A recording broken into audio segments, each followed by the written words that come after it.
A very strange image has recently been circulating on the internet. It's of a hand, and there's something weird going on with the circulation.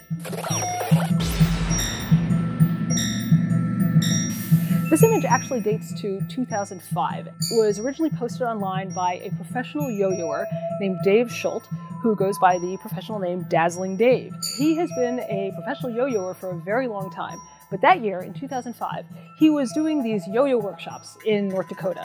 He noticed that the index finger of his right hand, when his hands got cold, that finger would get cold sooner and it would take a lot longer to warm up.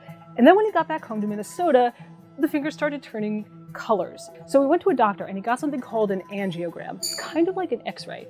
So in the angiogram of his hand, you could see all these little tracers of dye all through the hand, except in the index finger, which was almost totally white. And that's because no blood was circulating there. So there was no sign of a blood clot in his finger, which is what the doctors first thought.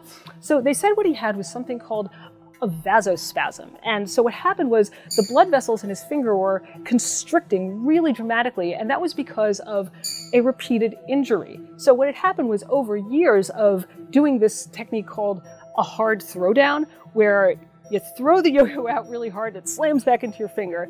He'd been doing that over and over again for a really long time, and what had happened was that had eventually caused the blood vessels in his finger to just kind of go like that. So no blood was flowing into his finger at all. So the doctor prescribed blood thinners, and he took them for about a month, and things pretty much went back to normal. Now this is a really, really unique case. The doctor that Dazzling Dave went to had never seen this before. A vascular doctor that I spoke to had never heard of a case like this before, and he said that pretty much among all the professional yo-yoers that he knew, this had never happened before, to this extent, to anyone that he knew who was a yo-yo performer. So if you're interested in trying out yo-yos for the first time, or maybe doing it professionally, there are a lot of things that you need to kind of be aware of, and, you know, keeping a safe space around you, not hitting yourself or anyone else in the head.